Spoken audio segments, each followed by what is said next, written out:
Hey guys, today I'm going to be walking you through the Irelia versus Syndra matchup in today's featured matchup video.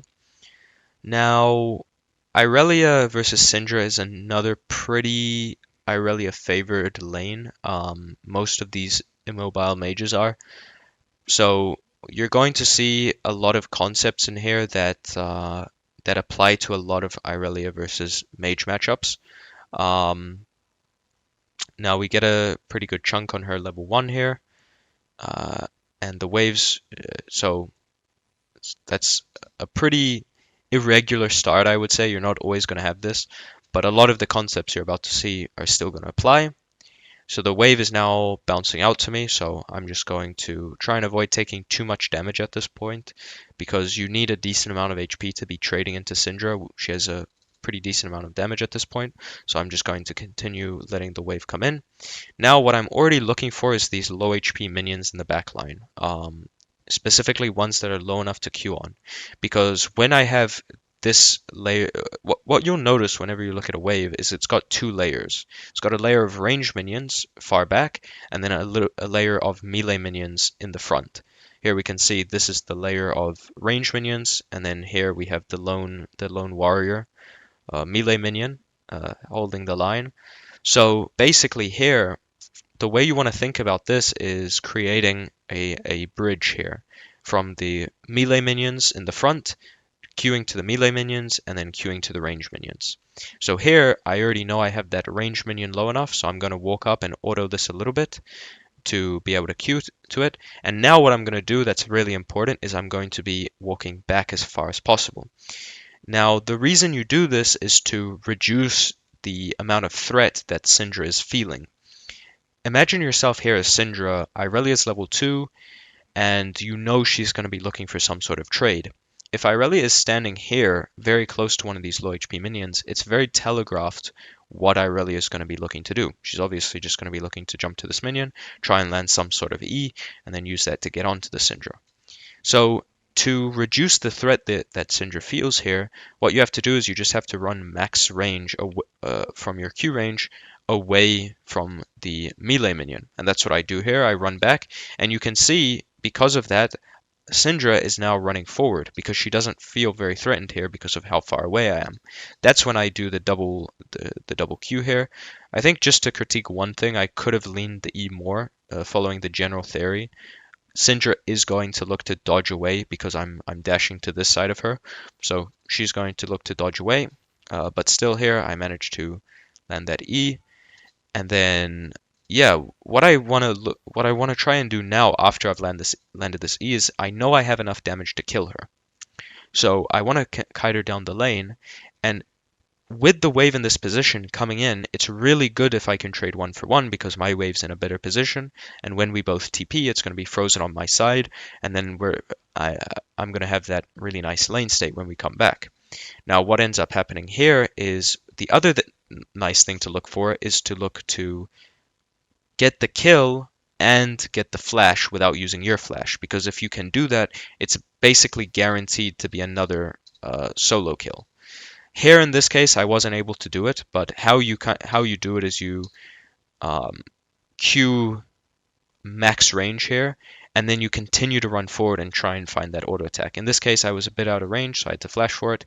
But I still got that Darius flash, so I ended up trading 2 flashes for 1. And now look at the wave state. When I'm coming back to lane here, the wave's now coming into me again, and I can just freeze it, and now Syndra doesn't have flash. And when Syndra has no flash, I'm benefited from that because she's the immobile one. She really relies on her flash to be safe and to survive this lane, whereas I have enough mobility without the flash that I can get onto her. So even if I do have to trade flash for flash to get the kill, that's still really worth for me, especially with this good wave state. So here, with the wave state coming in, now what I'm looking to do is setting up a backline minion that's low enough to Q to. So here I walk forward and I Q the furthest away. The best minion, this is called minion thinning, and the best minion to thin is the furthest one because that provides you the deepest queue. You want to be able to queue as close to Syndra as possible. So in this case, it's good to get a deep thin.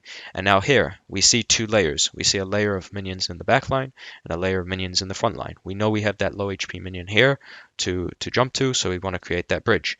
Now we see two minions, and notice something else here. Syndra just used her E, and this is a really important tip for this matchup, is that Syndra has a 17-second cooldown on her E. So Syndra's E can be a powerful spell to peel herself and to kind of prevent you dashing on her. But if she ever uses it, it's a flat cooldown of 17 seconds, and for those 17 seconds, she's under a lot more threat. So that's usually your window to find these kills is after she used her E, and especially when lower elo Syndra players like D4, D4, even sometimes Master Syndra players, you'll see do this. They'll walk up after using their E, even if that's really bad. And that's the benefit of having this kind of positioning. Because again, if I'm positioned up here and I'm looking for a QE off this minion, obviously Syndra's not going to walk up here. But because I'm walking so far back, she feels more safe to walk up. So I land I do the bridge Q here. I Q to the first layer, Q to the second layer, get my double QE. Now I just kite her down the lane. I know I have my W, so I can Q auto W here, and I pick up another kill. Now what I'm going to do is I'm just going to bounce the wave, and again, now I'm going to be resetting, and the wave's coming back into me. So when I'm back in lane, now I can just freeze again. I'm going to do a very similar thing here. I'm going to try and set up a double layer here, where I can Q to the first line and the back line, but Darius ends up ganking, and my team do a really nice counter gank here. My Q's on cooldown, so I have to wait a little bit for that. And now I can just run her down with red buff. And yeah, that's how you play this matchup. And this is just a very similar pattern you'll see to most of my Irelia versus mage matchups, is finding an early kill. I mean, this is almost exactly how the Orianna matchup worked. I also have a Victor VOD that from the same day as this one.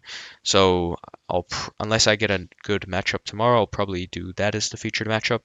But yeah, I hope you guys can see the trend here among these immobile mage matchups and how you can dominate them. So yeah, thanks for watching. If you have any questions, let me know through Discord, which is in my description, or in the comments. Thanks for watching.